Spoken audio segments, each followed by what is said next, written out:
are joined by an entrepreneur who has proven that the kitchen can be used as a power tool to get yourself ahead. With her skills, she has used the power of sociology and business to develop her community.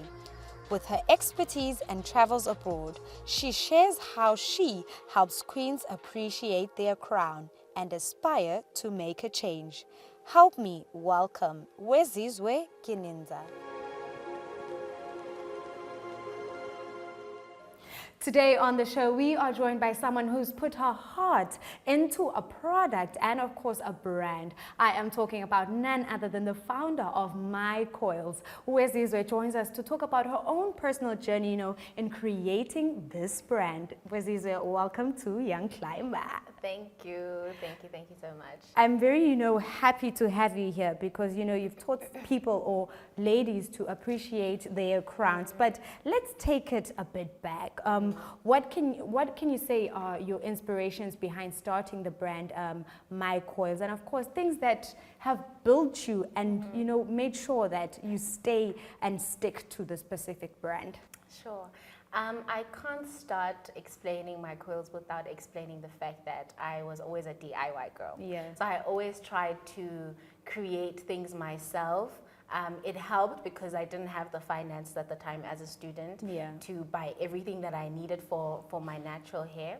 And so that experience helped me learn so much about different ingredients, what goes into actually moisturizing, how do you shampoo your hair and all of that.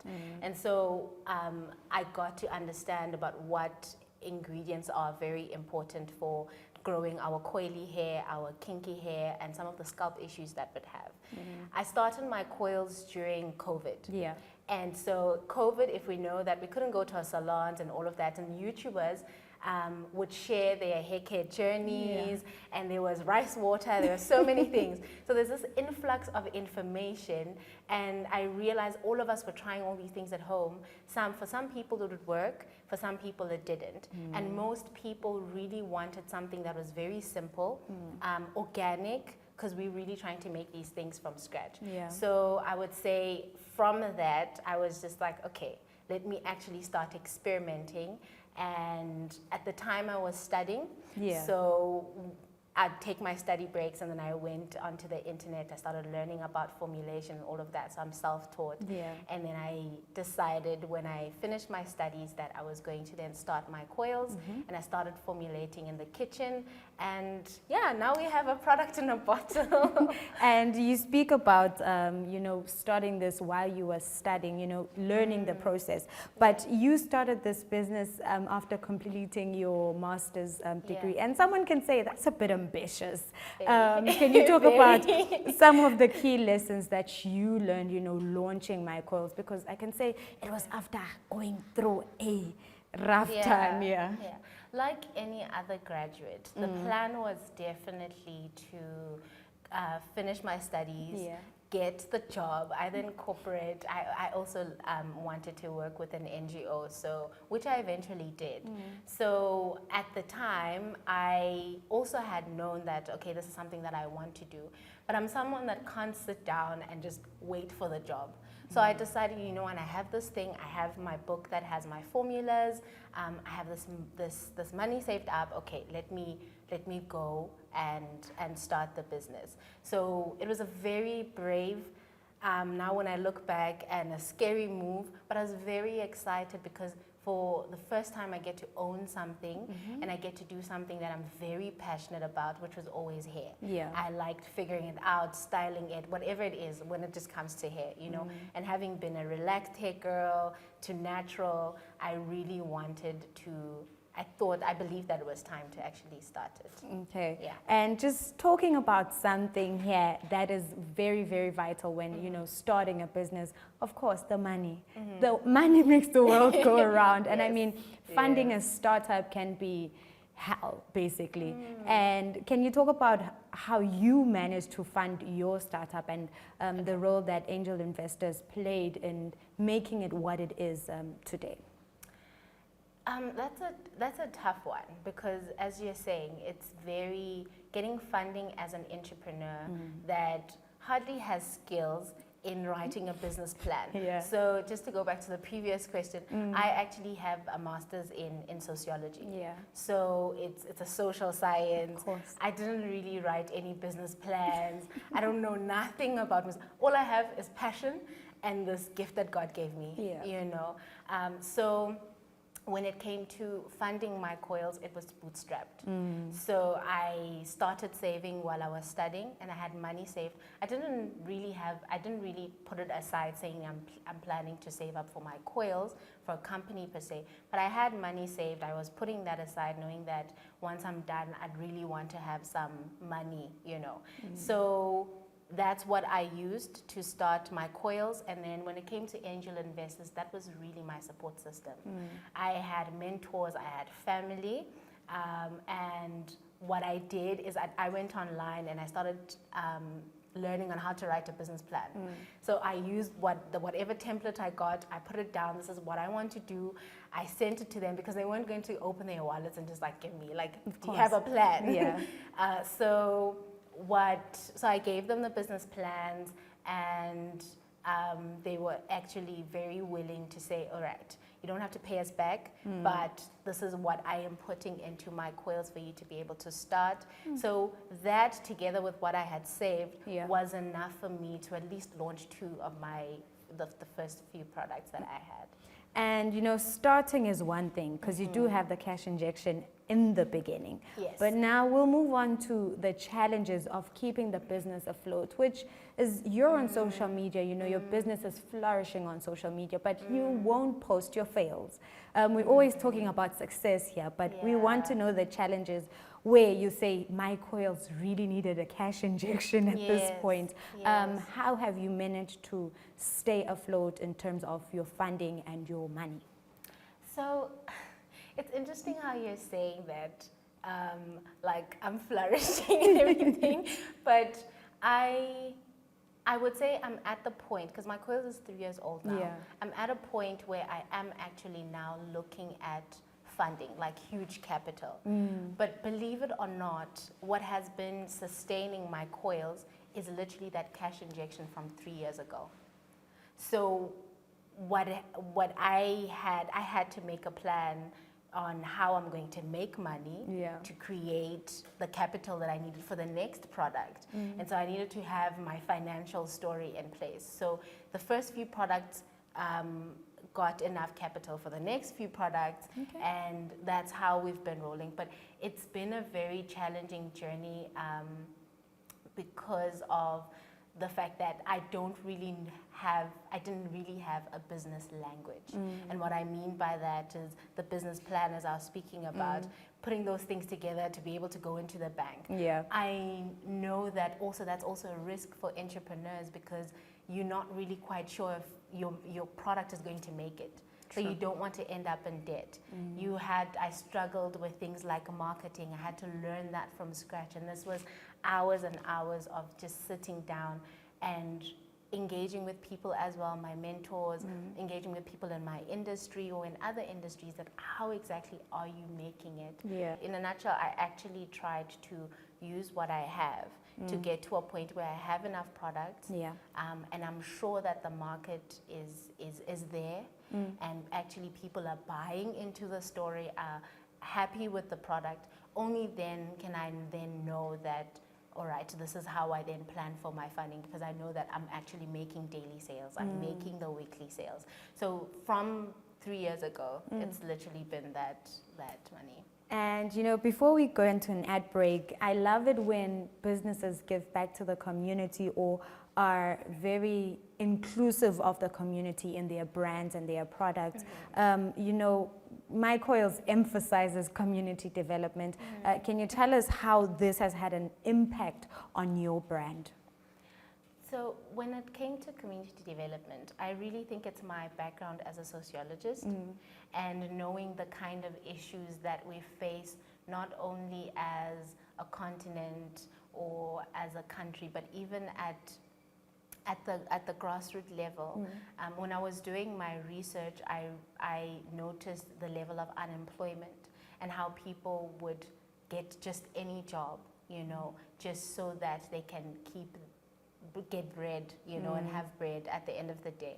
So when I started My Coils, I realized that this business has to be more than just the beauty, more than just the crown. So through our master classes, yes, we create a community of naturalistas and we enjoy each other's company, but the bigger goal is to actually have a working space, a warehouse, a manufacturing space where I actually get to employ people and they get to feed their families through just loving hair and creating a product. All righty. All I can say is greatness has definitely entered the chat. When we return, we are still uncoiling it with Wezizwe from My Coils.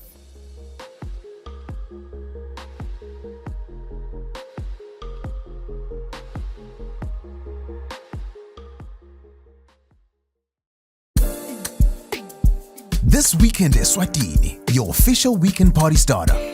Tune in for the best of entertainment. We're bringing you the hottest music videos and live studio interviews with your favorite celebrities. We're giving you a front row seat to the latest fashion trends as well as your weekend gig guide. Join us live on social media and call in to send your shout outs.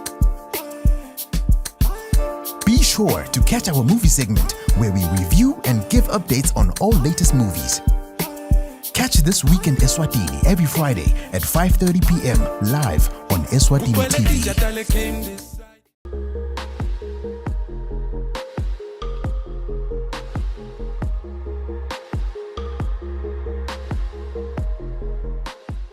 We have returned, and all I can say is it only gets better from here. Still unpacking the My Coils story, and of course this greatness that joins us today. It is of course Wezizwe talking about her journey, and we want to know more about that. You know, now we move on to customer service. You are a business person, you are selling the product, but what strategies did you put into place, you know, to make sure that you give your customers top tier customer service? Here, I struggled with that one. Because you're so passionate at the beginning, all you focus on is making the product. True. And my happy place was being in the kitchen, cooking that stuff, labeling it, you know, and all of that, and then sending it off. But I then realized that it's important for me to engage on my social media.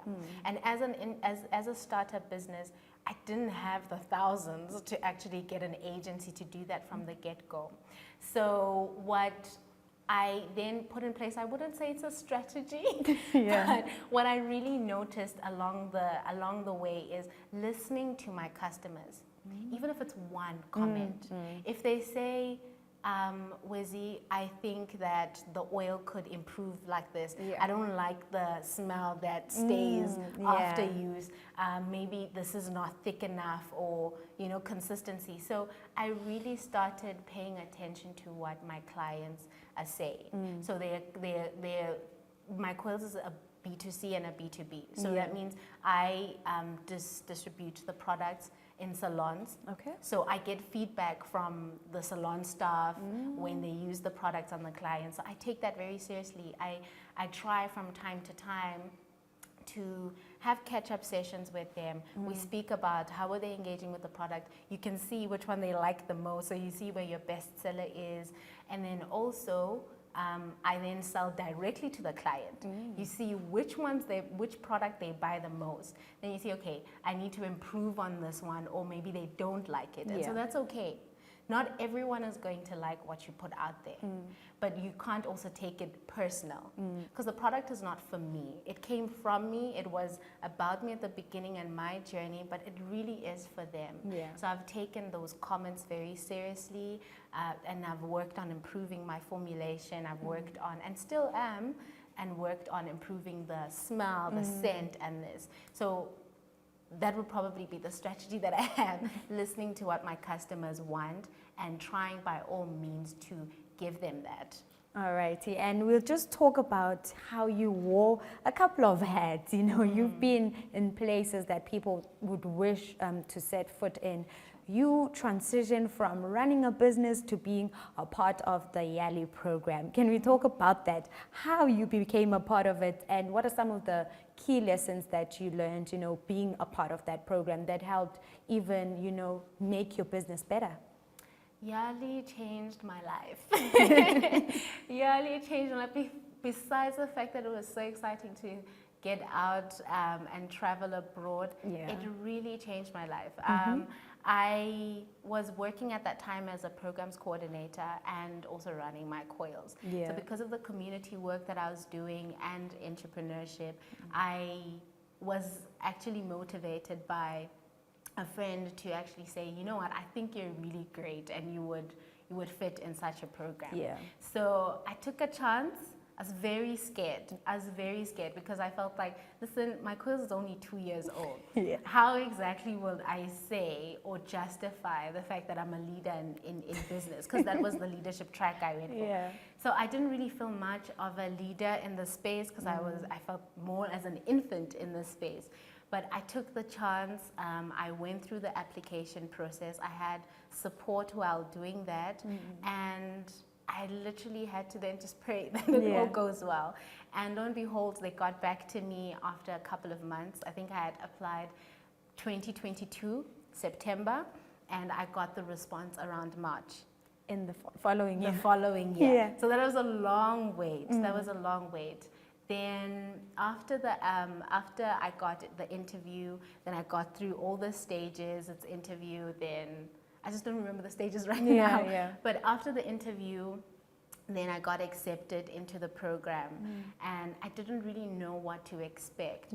But having gone there, I got to engage with so many young people like-minded who have been entrepreneurs from the get-go. Some of them have owned businesses for 7 years. And what I really wanted to know is, how are they exactly making it, you know? Because I'm at a startup phase. I feel like I'm probably at the worst place. But the conversations that I had, the exposure that we got, seeing other businesses, you know, make it. Yes, it's a different context. It's in the US. But you could also see that, no, man, I can actually do this back home, you know? I was inspired not only to grow My Coils, but to also pursue my other projects that support entrepreneurs in the country. So in that way, I realized that I'm probably more a social entrepreneur. So from YALI, I learned that I needed to go back to my drawing board. To start from scratch, and that's okay. It was okay. Yes, I was 2 years into the business, but I needed to go back to actually write a business plan the way that funders would need to see it. I mean, the way that would make funders happy, you know? And I needed to go back to the drawing board and figure out my marketing. How do I expand? And I have this dream about having a warehouse. How do we get to that point from just the products that we have?